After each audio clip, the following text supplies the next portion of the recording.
دیں گے اللہ تبارک و تعالیٰ کے اسماء الحسنہ میں سے 19ویں نام پر، اور وہ الفتاح۔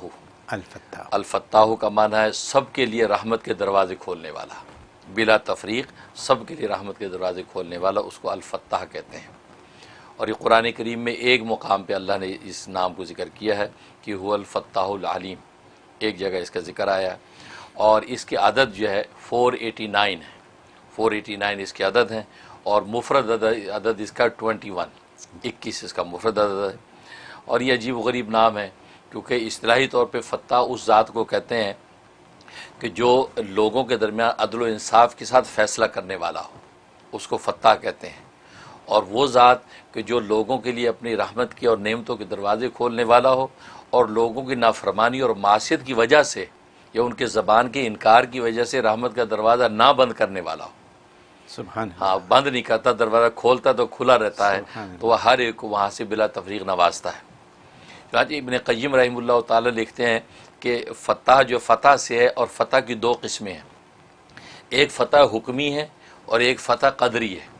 فتح حکمی کا مطلب ہے کہ اللہ تبارک و تعالی نے احکام شریعت عطا کیے ہیں کہ راہ شریعت دی، اس راہ شریعت کے ذریعے سے اللہ تبارک و تعالی اپنی رحمت اور نعمت کے دروازے کھولتا ہے۔ چنانچہ اس راہ شریعت پہ جو چلتا چلا جاتا ہے اس کے لیے مخصوص دروازے رحمت کے کھلتے رہتے ہیں۔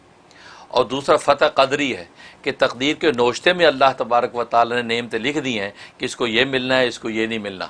لہذا وہ قدرت کے اعتبار سے تقدیری فیصلے ہیں کہ وہ نعمتیں ملنی ہیں، بھلے فرما بردار ہے بھلے نافرمان ہے، بھلے شریعت پہ چلنے والا ہے بھلے نہیں چلنے والا، وہ ہر حال میں اللہ تبارک و تعالی اس کو نعمتیں عطا کرتا ہے۔ تو گویا کہ فتح دو ہو گئی، یہ فتح حکمی اور ایک فتح قدری۔ تو یہ فتح جو ذات ہے کہ جو بلا تفریق سب کو عطا کرتی ہے، اس کے بڑے بے شمار فضائل و فوائد ہیں۔ ایک اس کا فائدہ یہ ہے کہ اگر انسان چاہتا ہے کہ اس کے کاموں میں آسانی ہو اور کاموں میں کوئی رکاوٹ نہ آئے، تو ہر نماز کے بعد سینے پہ ہاتھ رکھ کے 70 مرتبہ اس کا ورد کرے، یا فتاح ہو یا فتاح ہو کر کے 70 مرتبہ ورد کر کے اب ہاتھ اٹھا کے دعا کر لے۔ اگر آلریڈی کوئی کام رکے ہوئے ہیں تو وہ آسانی سے طے ہو جائیں گے، اور یا یہ کہ آئندہ کوئی کام کرنے ہوں تو ان میں کوئی رکاوٹ نہیں آئے گی، تو اس سے اس کو نفع پہنچے گا۔ سبحان اللہ۔ اور دوسرا فائدہ ہے کہ اگر انسان چاہتا ہے کہ اس کا دل جو ہے وہ اللہ تبارک و تعالیٰ کی عبادت اور اس کی راہ شریعت کے لیے کھل جائے اور دین پر چلنا آسان ہو جائے، تو اس کے لیے شرح صدر اللہ تبارک و تعالیٰ اس نام کے ذریعے سے عطا کرتے ہیں کہ فجر کی نماز کے بعد انسان اپنے سینے پہ ہاتھ رکھ کے جو ہے وہ 101 مرتبہ اس کا ورد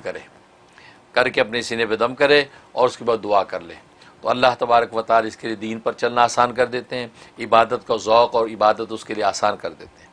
کیونکہ عام طور پر لوگوں کی شکایت ہوتی ہے کہ دل نہیں لگتا عبادت میں، نماز کو جی نہیں چاہتا، تو یہ یا فتاح سے فائدہ اٹھائیں۔ اور اس میں یہ کہ اگر نماز نہیں بھی پڑھ رہا پھر بھی فجر کے وقت میں سینے پہ ہاتھ رکھ کے یہ 101 دفعہ دم کرنا شروع کر دیں، اس سے کیا ہوگا، اس کو نماز کی توفیق ہو جائے گی، نماز پڑھنا آسان ہو جائے گا۔ کیونکہ علاج ہے جس کو بغیر نماز کی بھی سٹارٹ کریں اور اس کے بعد نماز کی توفیق ہو جائے گی، اس کا فائدہ ہے۔ بہت